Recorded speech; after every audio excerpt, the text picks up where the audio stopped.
Good day, everybody. Welcome to Shepherd's Corner. My name is Deacon Walcott from the Archdiocese of Port of Spain. And every week we have this conversation with Archbishop Charles Jason Gordon. It's his show. It's called Shepherd's Corner. Now, I know that's your favorite show, so I know that you're tuned in. And you see, last week and this week, we've been dealing with the whole topic that's on everybody's lips. We're talking about crime. And the article reads in your Catholic News, so pick it up, cast light on crime and corruption. You know, it's like hand in glove. Both of them go together. So let's welcome Archbishop Charles Jason Gordon, all the way from wherever you went to, Colombia. Archbishop Bogota. Welcome back, sir. Thank you so much, Derek. Good to be back. And good to be in the corner again. Great, you're in the corner, and I am asking hard questions. And the question for you today, sir, is how do we live with this high crime in Trinidad and Tobago? And this is part 2 of the conversation. So I really want to hear your voice on this. As I said last week's Sunday's column, which is part 1, crime is a very complex issue that has thrown our nation and the region as a whole into desolation. But crime is a symptom of many intertwined social and historical strands that need urgent attention. So I want to talk a little about the word desolation. Desolation is a spiritual state. It's not depression. It's not anxiety. It's an internal experience of feeling as if God is not here and God can't help, or an internal feeling that God is distant from us, or God is not, does not care. It is an internal, as opposed to consolation. When we feel really close to God, we know He's in our space, we know He's here, we are confident because we have experienced that closeness with our God. I don't want to explain the word desolation, because without an understanding of that word desolation, it's easy to believe we're talking depression or we're talking anxiety. No, this is a spiritual state, not a psychological state. And my diagnosis is that crime, the whole crime situation, has put us in a spiritual state that we could best describe by the word desolation. So that's the first part. The second part is that crime is a multi-faceted experience, and the symptoms have many intertwined social, historical strands, and many of these need urgent attention. And I addressed that a lot last week in the article. And why is this important? Because if you remember last week's article and show, the thesis was that crime is a symptom, it's not the problem.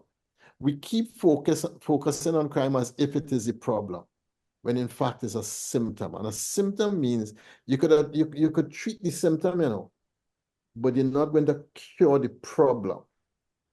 And the root of crime is what I am referring to as this intertwined social historical strands that are in need of urgent attention. I think I just want to focus those two places first as we go into casting light on crime and corruption. You know, you just mentioned it's intertwined. And I think that's a big challenge with those who are trying to tackle this problem, because there are so many strands in this challenge of crime that it's multifaceted. And therefore, we hear from many people, they might be attacking one area and not the next. And that's why let's put it this way. Put more police vehicles on the road. Have people walk the streets more. Deal with the bail amendment bill. Looking at piecemeal approaches or dealing with one issue or one of the, as you just mentioned, it has so many intertwined historical antecedents to crime. Right. If we focus on the symptoms, and we neglect the underlying cause, we will continue into desolation and ultimately then hopelessness. And I think this is vital because we've been focusing on the symptom. The murder rate has gone up. Yes, we know that. But what's driving that? Like you go to the doctor and you have boils all over your skin, all over. And the doctor tries patiently to attend to every boil that you have on your skin and does cure for every boil. But more and more boils are breaking out. At some stage, the doctor has to say, okay. We have to cure the boils on the skin, but we also have to understand the underlying issue, why these boils are breaking out as regularly, as quickly as they are. You understanding now? Completely. I understand that. And therefore, I think that as a holistic approach, we need to get to what you were saying, get down to the root cause. Root cause, which is what we looked at a bit last week. Now, and the thing is, if we don't deal with the root cause, we continue into desolation. And I will say in the last 3-4 years, we've gone into deeper desolation than we have before that on this major issue facing our nation called crime. You know, and when I was reading your article, you said, I want to put this in perspective because you're speaking to all of us. You say, if we focus on the symptoms and neglect the underlying causes, we will continue into desolation and hopelessness. We need the audacity to face these underlying challenges head on and chart a course over the next 25 years to rebuild our nation. And you use the word from below, from below. Yes, because if we're dealing with something that is as deep and profound as that, then it will take us 25 years to rebuild it.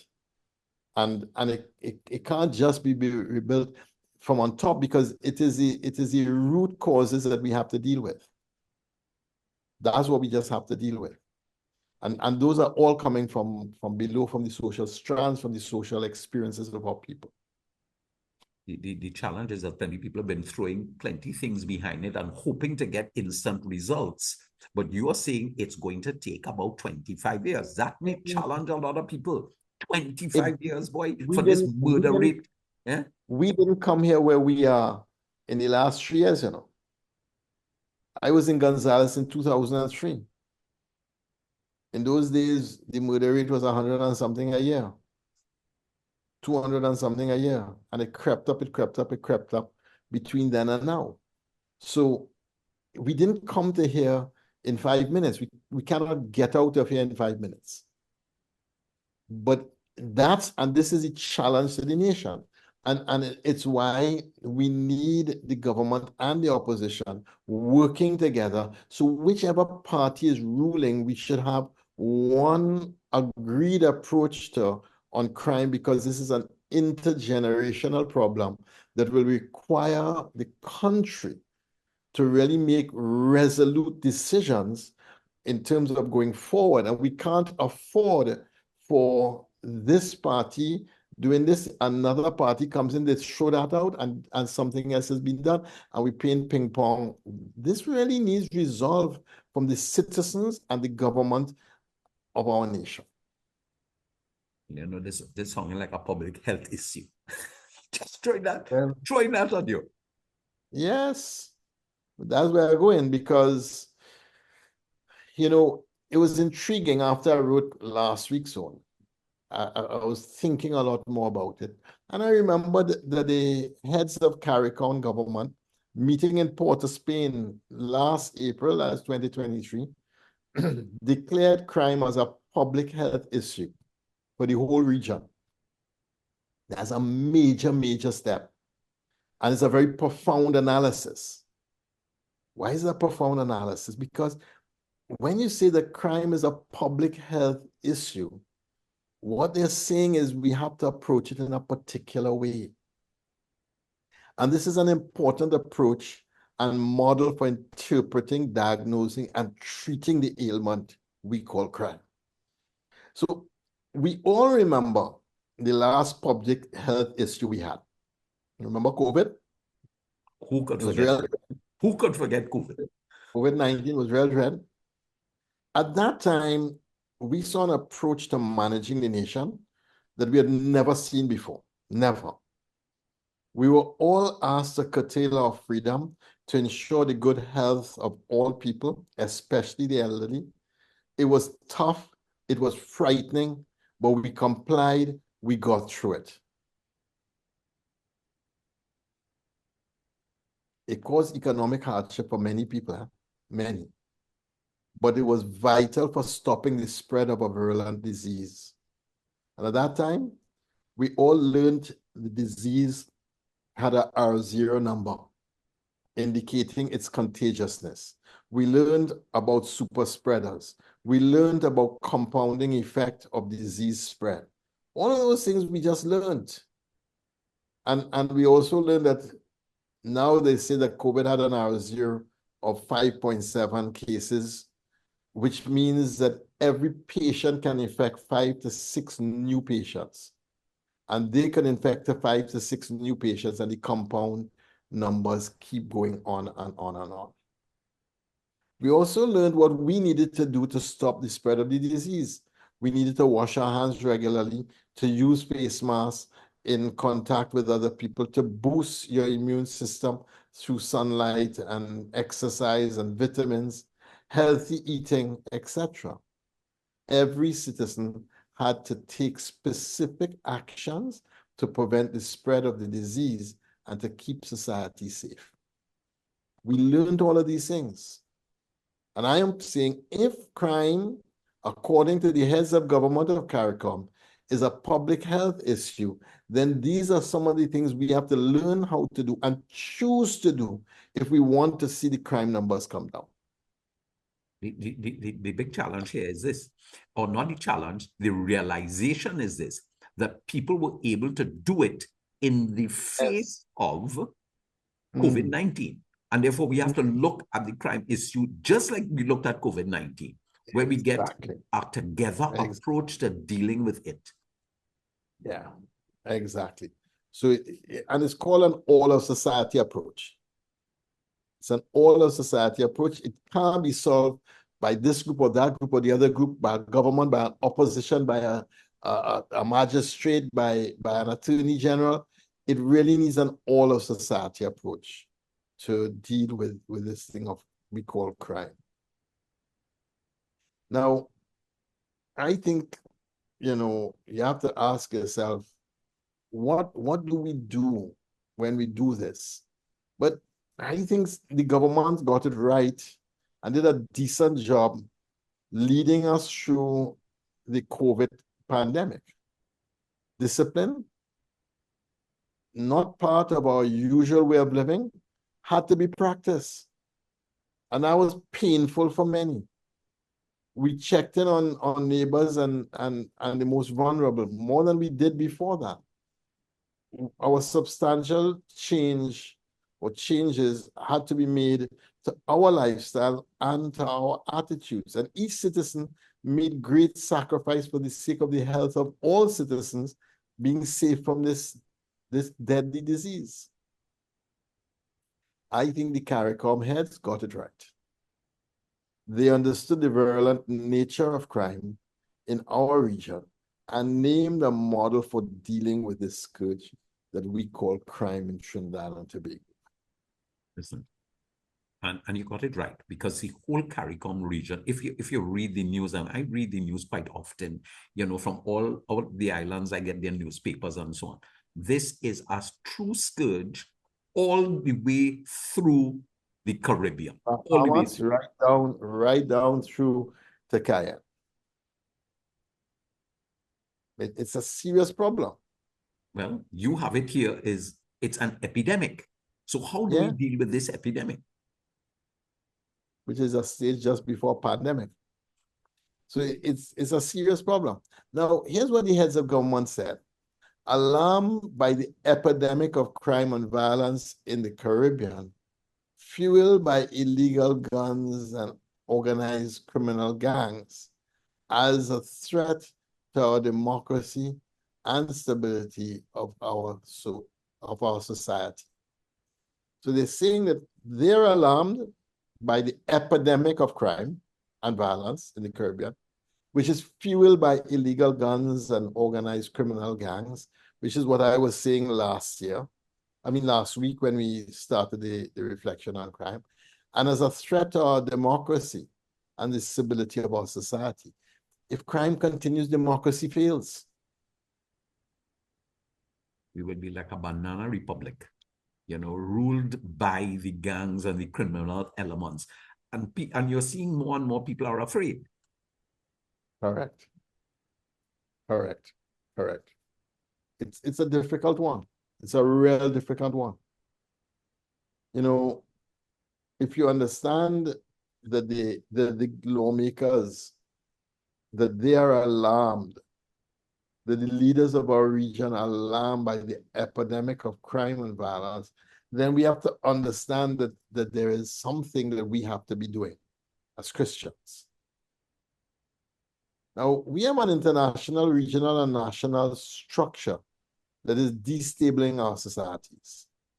The declaration continued, convicted that the multifaceted nature of violent crime and its pervasive effects requires a robust regional response that includes a public health approach, which is an all of society strategy, including family, church, academia, cultural, the sports personalities, minorities, political partners, and wider civil society.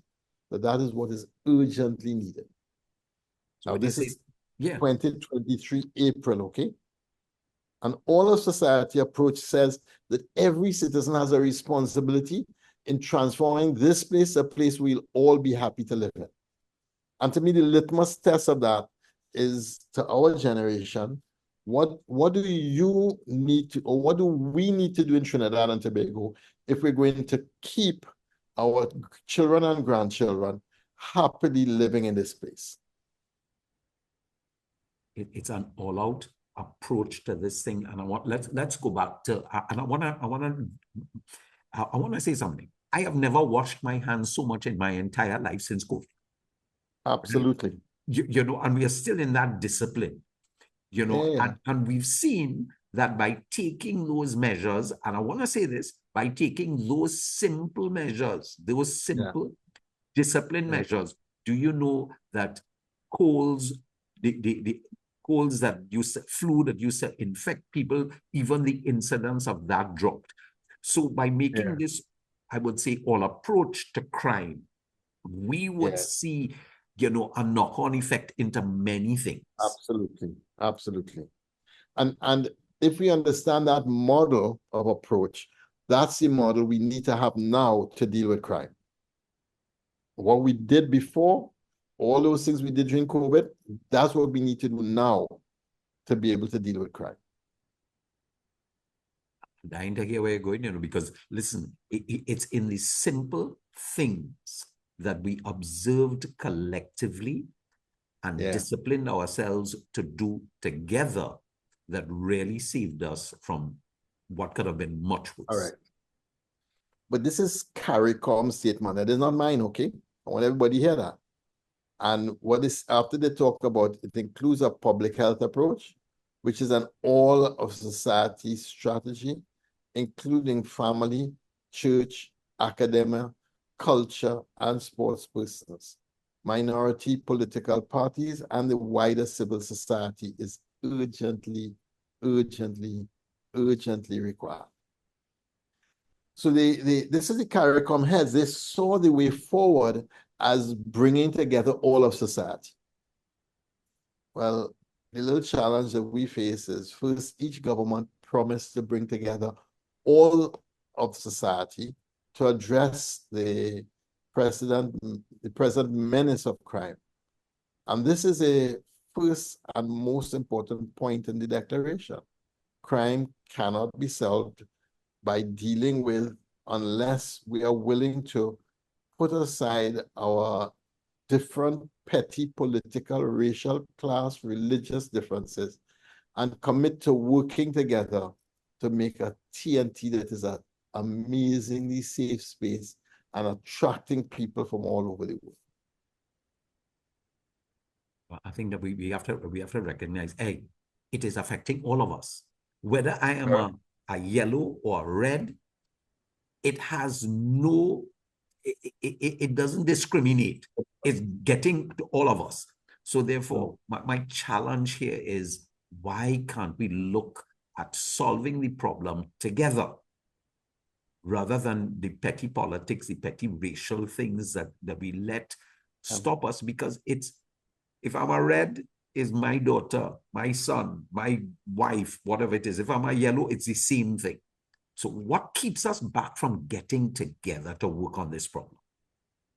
Well, each government promised to bring together all of society to address the persistent menace of crime. And that's the first and most important point in the declaration of the heads of government, which we signed on to. Put aside our petty politics, our racism, our class and religious prejudice. We are who we are, and the numbers are what they are because of the colonization impact upon us. Okay, but we have to move past that now.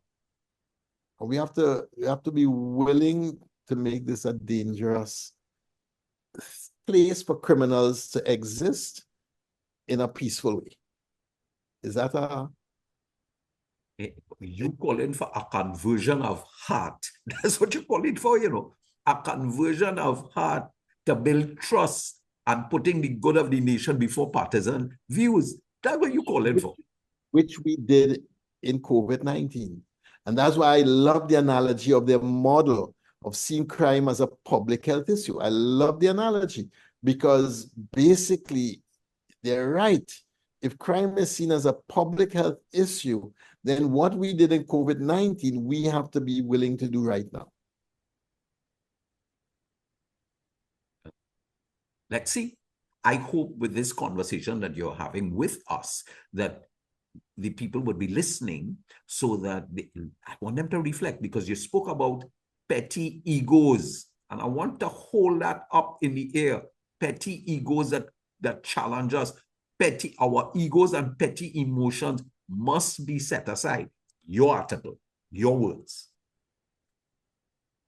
So I want to say that crime cannot be solved or dealt with unless we are all willing to put aside everything that is emotional and petty and prejudice. It can't be. It just cannot be. And as long as we are not willing to do that, we are seeing crime escalating amongst us. And this requires an all-of-society approach. Just as during the pandemic, which we all had to change our lifestyles and our behaviors. And we all had to make huge sacrifices to move forward. We had to do it. We had to change our emotions. Many tried and didn't work. Many found it real difficult, but we did it because we just had to do it, because the nation required it, because protecting the vulnerable who were ill was more important than me having a good time on a Friday night. We did it. We did it. And that's why I'm saying we need to grow up. We have to grow up. We need to work together. This requires conversion of heart, building of trust, and putting the good of the nation above all partisan views that exist out there. We have to be willing to do this. Let me challenge you. What's the vaccine? What's the vaccine they need? What's the vaccine? I want to know. I mean, the thing that most people, well, not most people, that some people challenge in a most aggressive way. The vaccine is integral development. That's the vaccine. We can't solve the problem in crime unless we made a major commitment to integral development of the underserved communities in our nation. Most of those are African, but we have some East Indian communities also who are underdeveloped. And the crime flourishes in underdeveloped nations. We just have to see it and understand that. So leadership is needed if we're going to mobilize citizens to respond in an adequate way to the regional health crisis. Otherwise, let's just keep doing what we're doing. We need the government to lead by bringing diverse groups together to chart a way forward. We need to understand we are in a pandemic of crime. We need to have decisive leaders leading us towards peace. Now, you mentioned in your article that a pastoral response. Now, what is this pastoral response that you had in your article? What does that say? What did the bishop say? Well, the bishops, when heads of CARICOM came out in their statement, the bishops made their own statement, and they've asked the heads of government to institute a multi-sector team with government, opposition, union leaders, business elites, the religious leaders, to bagay. And the idea is that indeed all of society has to be involved in the solution, because all of society has been involved in the fragmentation of our societies. So we were part of the problem. Now we have to become part of the solution. This is what you say. We were definitely part of the problem. Remember, money was no problem. Yeah. Remember that. But the problem became everything else but money, because we don't have the value system anymore. We don't have the character anymore. We don't have the virtues flourishing anymore. So we come back to where we were a year ago.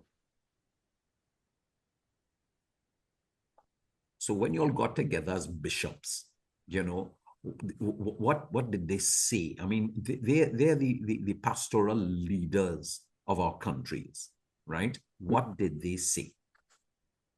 So the bishop said that a team should facilitate and engage in a series of conversations in the communities where there is greatest vulnerability of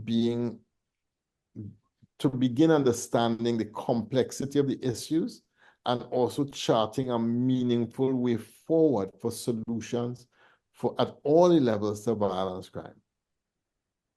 So charting a solution, but it needs whole of society approach. It means that we have to look for the conversations in the communities where there's the greatest vulnerability. So within by next weekend, Sunday, we'll be opening a new facility in Sealots. We'll be working on it for a while, but this one is special because we chose to invest in a poor community. We chose to look at the results from that investment, and we chose also to really go into this community where we are trying to make a difference. I know what you're doing down in Sealots, and I look forward to this big opening, which I think is on Sunday. But I noticed that you highlighted Sealots. But you know, in terms of, I know this is a enterprise. We've been doing things in enterprise for years now. This is a Gonzalo, good. Lamantil. I know in Ino Martin, you have a group that goes on vigil at a very troubled area in the community. So the parishes and the church have been doing different things. We're just trying to highlight, look, we have not lost hope. Look at what we're still doing. Well, Sunday is going to be a big day. And, you know, if we could get all the communities to do the same thing, the churches, every community does something, will be fine. So here's what the bishop said. We have to engage a series of conversations in all of our communities, especially where there's most vulnerability.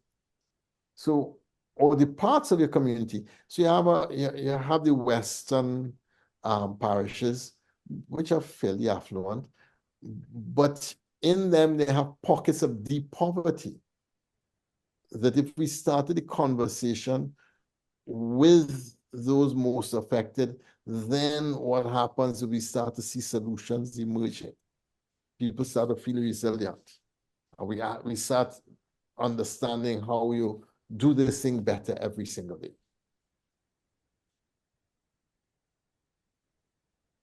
How do we now, I know what the church is doing. I know the approach and that kind of thing, but it's always getting that message out. Getting the message out and getting people on board, to me, is the critical thing. All right. Now, if we read the perspective of our diagnosis of a nation in desolation, remember we started with that. I want to come back to that now. Then the prescription of the bishops is actually very appropriate. Because if we're in desolation, you need to shed light, you need to have conversations about, and you have to also include those who feel most vulnerable and most on the margins.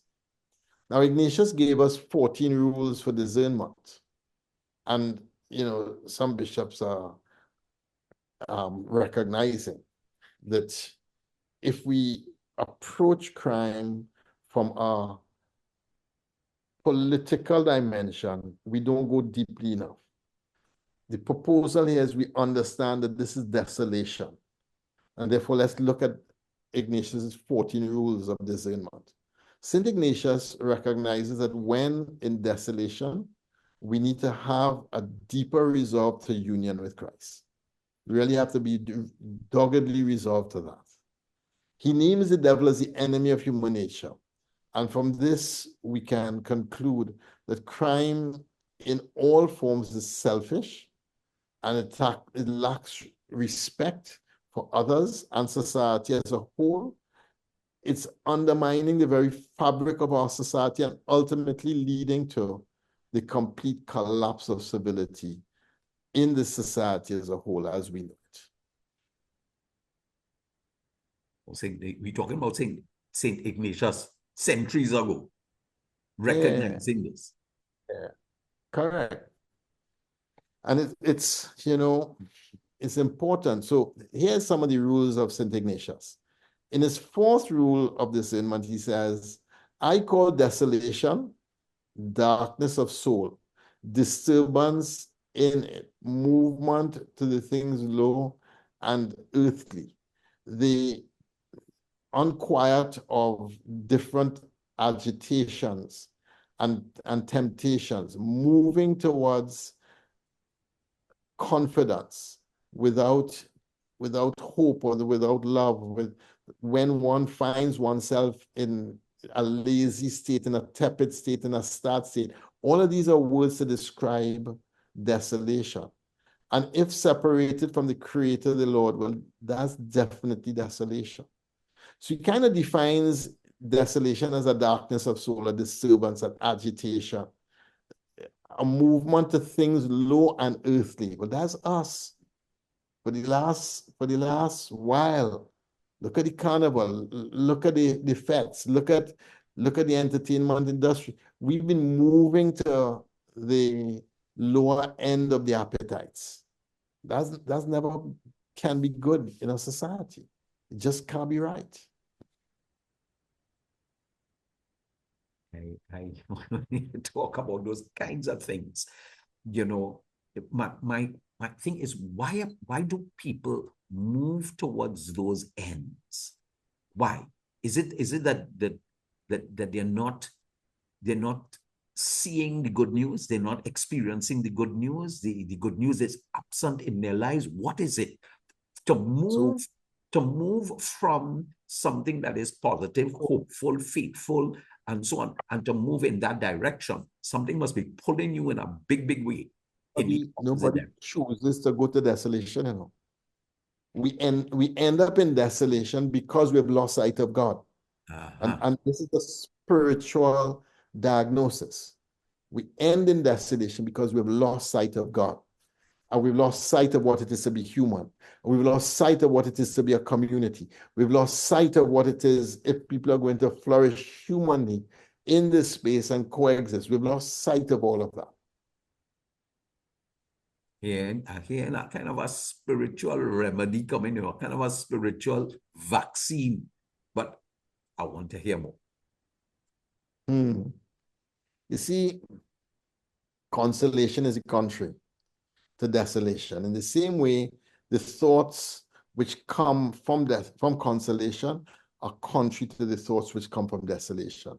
So in consolation, you start to experience joy, gratitude that you can't account for, a sense of well-being with the world, a sense that all is right and is as it ought to be. All of this is a sense of consolation. But it's important that we hold both together. So evil loves, this is indignation again. Evil loves secrecy. It loves to lurk in the shadows and grow in the dark spaces. That's what evil loves. So if there's a moral failure and you keep it hidden and you ain't telling nobody, it doesn't get better, it actually gets worse. But it's the same thing with crime and violence. If we don't name it and start working towards a better Trinidad and Tobago, a scourge-free Trinidad and Tobago, unless we lay that foundation, you're not going to have great results going forward. So you have one is the darkness that you plunge into, and the other one is it takes you into a way where we are understanding that our desolation that we experience on a daily basis is something that can only be cured by prayer, by fasting, by union with Christ. You're coming with the vaccine, or you're coming with the spiritual vaccine. This reminds me of Matthew Kelly. Matthew Kelly says it's only a spiritual remedy could solve the problem. Correct. Because you see, conversations in vulnerable communities are key to resisting the desolation. And we have to all see which are the communities we need to befriend and have this level of interchange with. Because in the 12th rule, Ignatius says, the devil, acts as a licentious lover in warning us of where we really have gone wrong. And what the devil does is try to prevent us from seeing the way forward. So the devil acts as a licentious lover, Yes. in wanting to be secret and not revealed. Yeah. Well, I don't know anything about licentious lovers. You might have a better handle. Maybe I know from hearing confession, okay, I could imagine. But in other words, an illicit relationship. Yeah. And so the more that it is kept secret, the more it flourishes.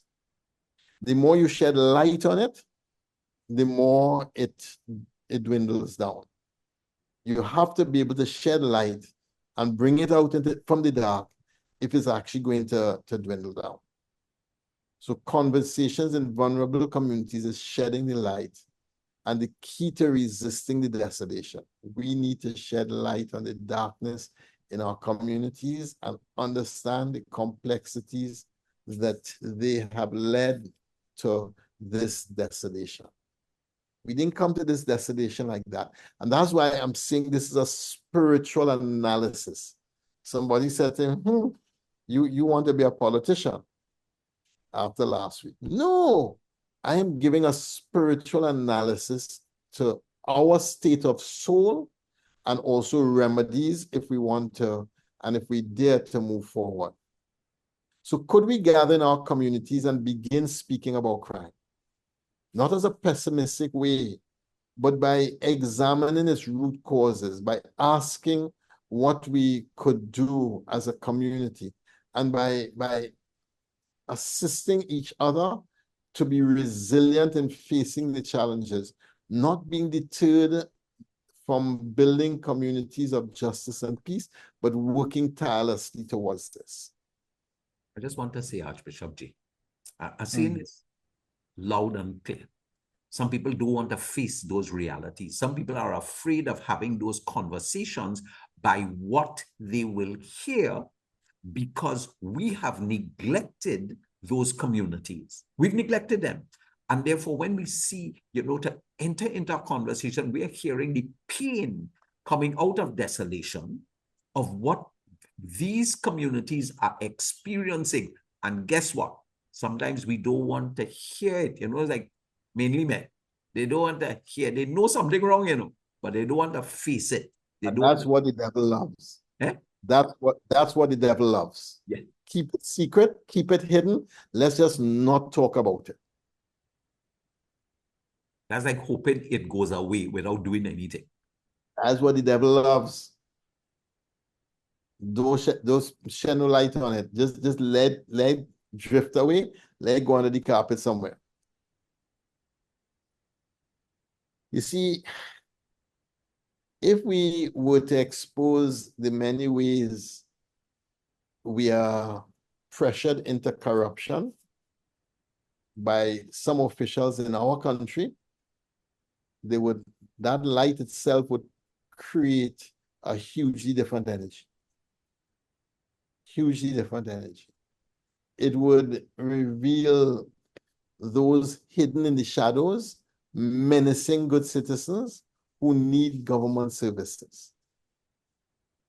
I just want to say, people, we are afraid of listening to that conversation, or even getting into that conversation, because what would be revealed would be earth shattering. Yeah. You see, those who are attempting to corrupt us, they do it because they believe they have control. They attempt to corrupt us by making legitimate business extremely difficult to do. Have you ever noticed that? Business you have to do, it becomes extremely difficult to do it. Why? Because that's the only way I could get money so you could give me a bribe. If I was doing my service the way I should be doing it, and you are getting all the services you should get as a citizen with no extra for nothing, then, we would never be tempted to pay a bribe. I could bribe you for, I could get anyhow. But the temptation and bribe is when you see things you should have done for you by the government, and they just cannot be done. I mean, young people getting a license. I was going right there. Hold on. I was going right there. Yeah. My father told me this country is corrupting me. My child could drive. I know they could drive. I pay good money for them to have a driving course, an instructor. And when they gone down now to do the test, they fail for no reason at all. Hold on. But they also have the other side of it. Listen, I know you could drive, you don't even have to come for a test. Just give me a $1,400 or $1,500 and you get everything organized. I will give you a license. Yeah. Yeah. So the only way a handful of corrupt people can hold a nation to ransom is if the good citizens choose to remain silent, act as if they are powerless, and so allow evil to flourish. Allowing evil to flourish. Flourish. It is flourish. Yeah. Flourish is the best state we humans could be in. And that's the emotional, the spiritual, the physical, all coming together in a developmental way. Now, there are far more of us than there are them, There are more of us wanting to live a good life than them seeking to profit out of the job that they have and the services that they have to legitimately give to you and me that we need. So why do we remain silent? That's a question that's been bugging me now. Why do we remain silent? Why do we allow evil to flourish in any way, shape, or form? Why do we play powerful in the face of a corrupt minority? Why? What do we believe they have power from? I think that the challenge here is that there is, again, I love my 30 days to Eucharistic glory. You cannot have salvation. You cannot have salvation without sacrifice. There's no way that. Just don't work. It don't work that way. It don't work that way. And therefore, people, I think that people, in terms of, okay, so we have to sacrifice. Let's go back to the COVID issue. We have to sacrifice, go out and lime and party. Change our behaviors. We have to change our lifestyle. We have to be educated in what is required to beat the vax, to beat the sickness. But all of that we could do today. All of that we've learned how, without having the people to pay the high price of shutting down their business and not having employment for years afterwards. So why do we think that we cannot stand up to them? This is our country. If you think this country bad now, it'll be a lot worse unless each of us as citizens and beloved nation stand up, choose to live right, and expose the darkness with the light. I just want to say there's a price. There is a price. And to me, if we are not willing to pay that price, if we're not willing to pay that price, we will continue going down the same road. Absolutely. Absolutely. And that's what I'm saying. It's time to grow up. It's time when we had to grow up. And we have to shed that light in this darkness. We have to shed a light in this darkness. Think of the many times when people have attempted to corrupt you because of a service you need from a government office. And no matter what you do. Now imagine if everybody started to speak of the people who are trying to corrupt them. Imagine if everybody who had that experience with licensing or wherever it is said, imagine I went to such and such office and so wanted me to pay money on a bribe so that I could get these services. What do you think will happen? Once you expose to the light, right? It will stop. Yeah. Because it will, the light will be shining on them and they say, oh God, boy, now what? I have to stop this thing. There'll be no other option but to stop it. Stop it. And that's why the diagnosis is that we're in desolation, and the solution is the prayer and the engagement and the shedding of the light. But I also see it as a leadership challenge also. We need leaders also. I mean, that's why you have shepherds. You are a shepherd. We are all shepherds. And that's why it is critical for us to have shepherds who would guide the way and be willing to lay down their life for the sheep. Correct. Because we're in a very important moment in our history. And I think everybody has been over and over again, how bad things are. Well, we could only go that so far.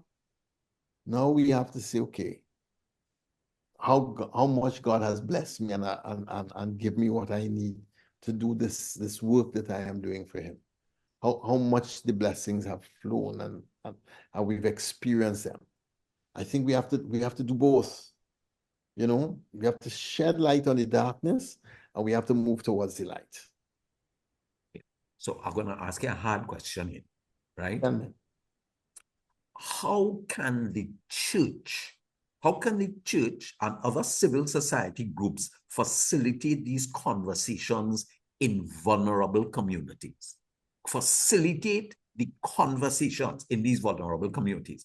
I walked with All Stars. I walked through George Street and some of those places, and the poverty was so stark.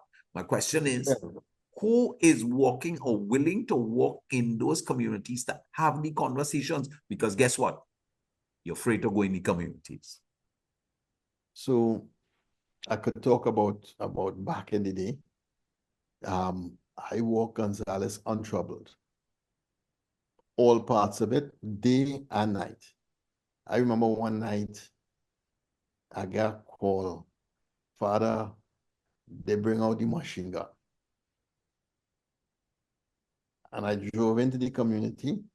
I called the lieutenant who had the machine gun and I said, listen, I am driving up there right now. Do not play the fool. You know my car. I'm coming. And I called the next one and said, just hold your hand for a moment. I am driving up in a short while. I went up and I spoke with each of them. And the next day was able to speak with the one with the machine gun.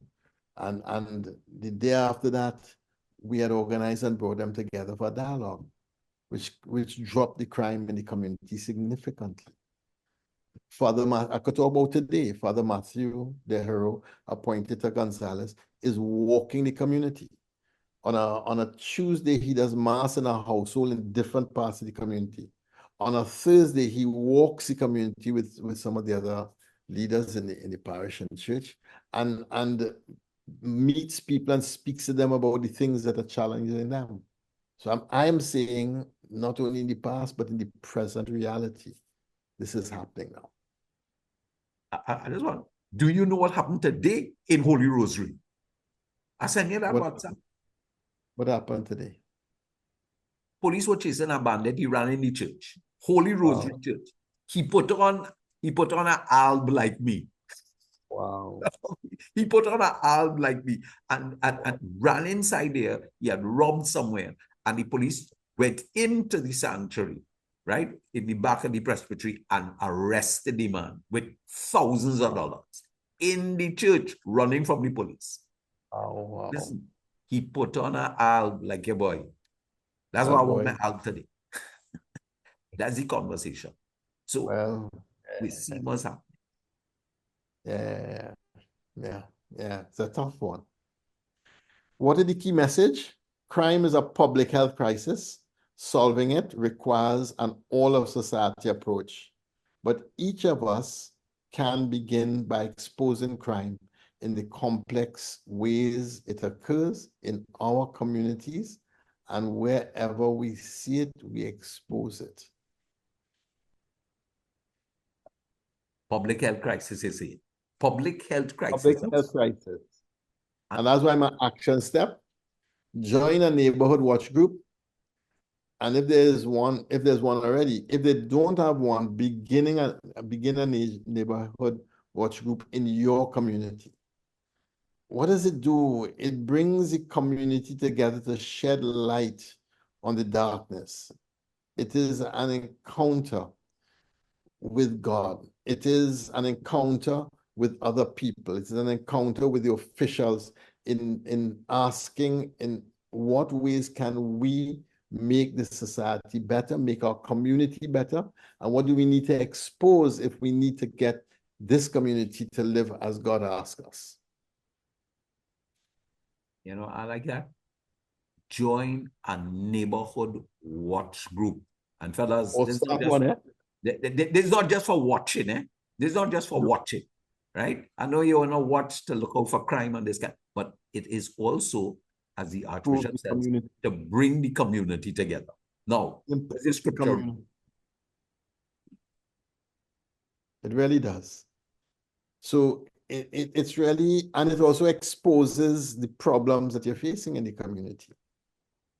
So as my scripture reading, it comes from Matthew 10, 26 to 32. Who to fear? Who to fear?